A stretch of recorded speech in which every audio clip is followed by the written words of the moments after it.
इतना छोटा कपड़ा भी नहीं है सुशीला के यहाँ कि उसमें चावलों को बांध के दे दे, सावत कपड़ा नहीं है। सुदामा जी की भी ऐसी हालत है कि जो धोतियां पहनते हैं तो वह धोती भी को 20-25 जगह से फटी है, सिलाई लगी है। सुशीला भी जो साड़ी पहनती है उसमें भी अनेकों जगह सिलाई लगी हुई है।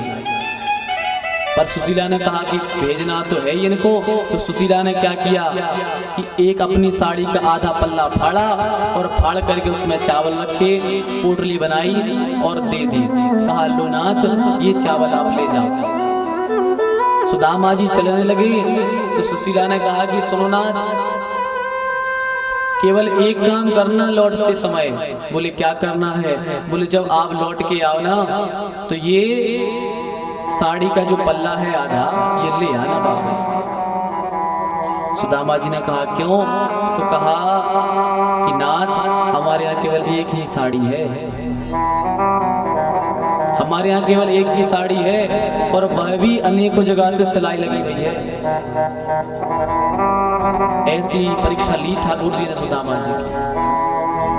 अब सोचो, इतनी विपत्ति में भी उस सुशीला देवी वह धन्य होगी जो इतनी विपत्ति होने के बाद भी उसने अपने पति का जो है साथ नहीं छोड़ा,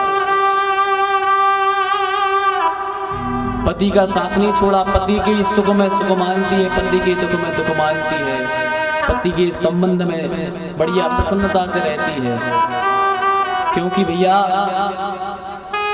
धनी लोग सुखी नहीं रहते। हम सोचे कि जिसके यहाँ धन होता है वो सुखी होता है। धनी मानी लोग सुखी नहीं रहते, धन से सुख नहीं मिलता है। यदि हम जिस अवस्था में हैं, जिस संबंध में है और यदि हम वहां सुखी हैं तो समझ जाओ कि संसार का सबसे सुखी व्यक्ति वही है जो आपस में एक दूसरे से प्रेम भावना रख के रहता है। धन से सुख थोड़ी मिलता है, प्रेम से सुख मिलता है। तो सुशीला ने कहा कि नाथ एक साड़ी है, ले आना। ऐसी परीक्षा ली है भगवान ने। सुशीला की तो स्थिति भैया वो बनती है कि गर्मी के समय में तो चला लेती है, गर्मी में स्नान करती है, साड़ी पहने पहने स्नान कर लेती है और काम करते करते वह साड़ी सूख जाती है।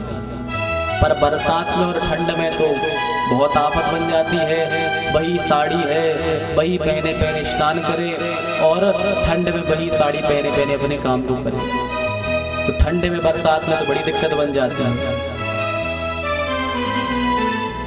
तो सुशीला ने कहा नाथ ये पल्ला जो है ये ले आना। अच्छा आपको एक बात और बताएं, भगवान ने सुदामा जी को इतनी संपत्ति दी है।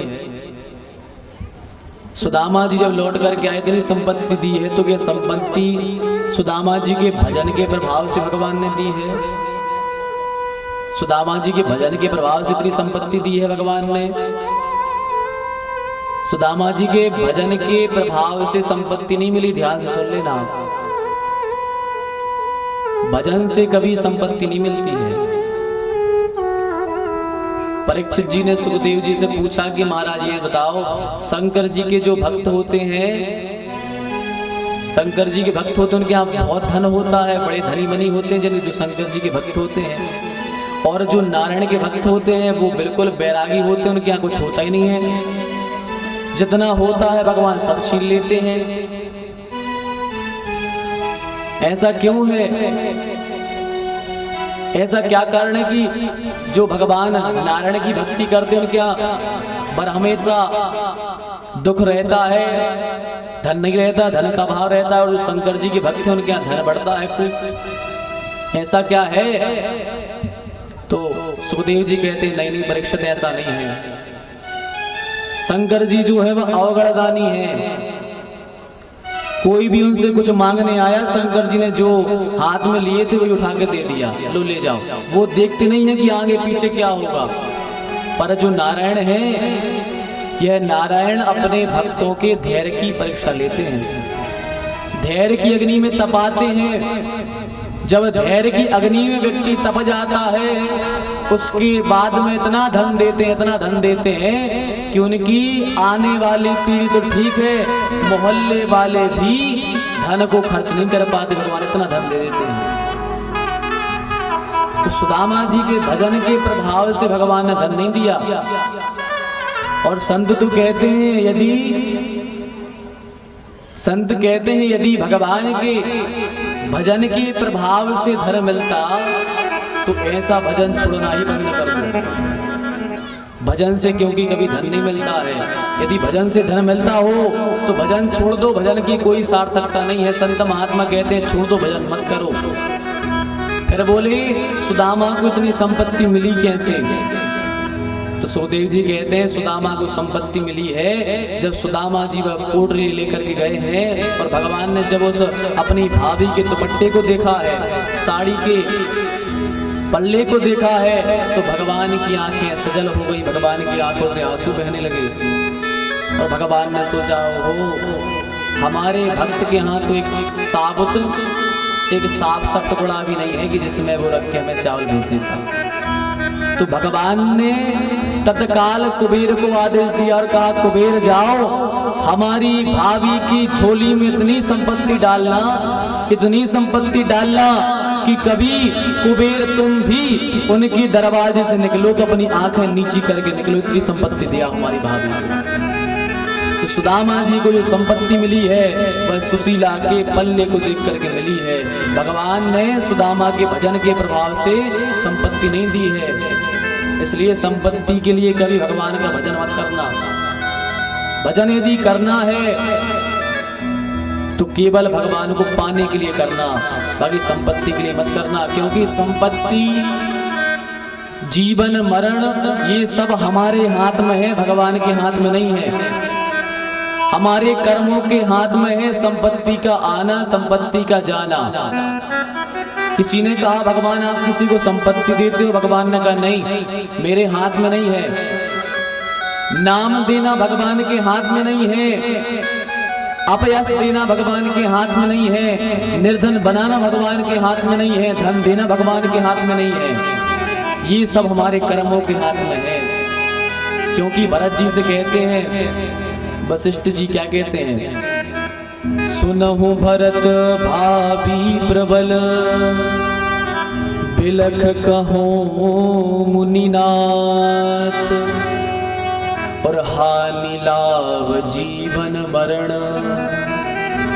जस अप जस विधि हाथ। हानि लाभ जीवन मरण अपयश ये सब हमारे कर्मों के हाथ में। हम जैसा करेंगे वैसा ही हमें मिलेगा। तो संपत्ति भगवान के भजन के लिए नहीं है कि भजन करके संपत्ति पाओ। तो सुदामा जी ने वह पोटली ली है और पोटली लेकर के अब चलने का प्रयास कर रहे हैं कि अब चले भगवान के धाम की ओर चले।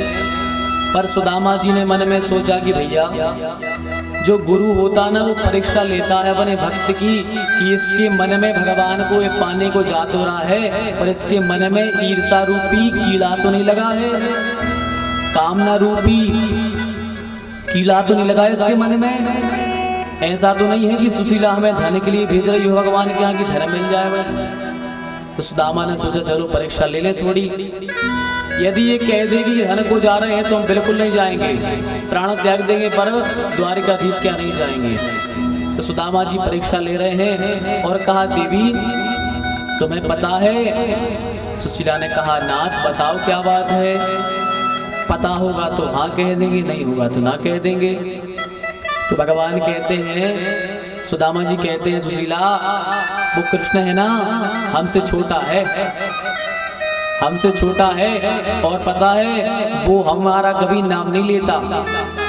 जब हम लोग आश्रम में पढ़ाई करते थे उसने कभी हमारा नाम नहीं लिया, आज तक कभी उसने हमारा कृष्ण नहीं कहा, सुदामा नहीं कहा। तो बोले फिर? बोले क्या कहता है? बोले वो हमसे दादा भाई कहता है। कृष्ण हमसे क्या कहता है? दादा भाई कहता है, दादा भाई चलो यहाँ चले, दादा भाई चलो वो कर लो, कभी नाम नहीं लिया हमारा। अच्छा नाथ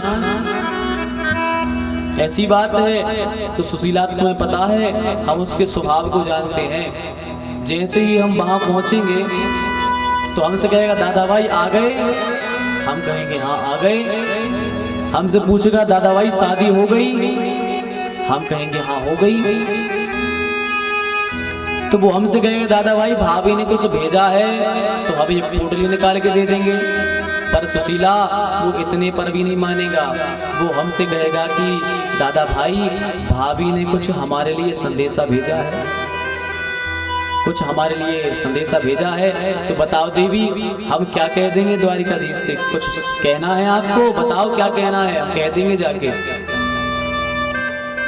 तो सुशीला कहती है नाथ बस कह देना कि सब आपकी कृपा है, सब ठाकुर जी आपकी कृपा है, बस और क्या कहना है, बस यही कहना है।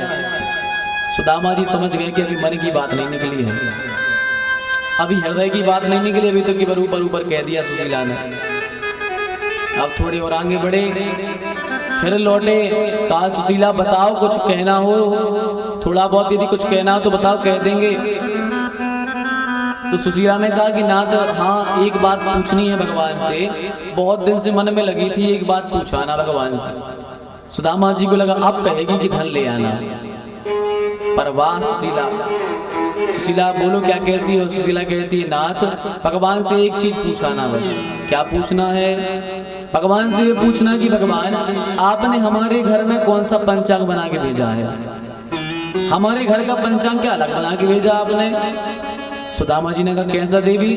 बोले नाथ पूरे गांव में महीने में 2 एकादशी आती हैं, पूरे गांव में महीने में 2 एकादशी आती हैं, पर भगवान ने ना जाने हमारे घर में कैसा पंचांग भेजा है कि हमारे यहाँ तो रोज ही एकादशी होती है, हमारे यहाँ तो रोज ही एकादशी है। तो यही बस पूछा ना। सुदामा ने कहा अभी भी मन की बात जो है नहीं निकली है, मन की बात नहीं निकली।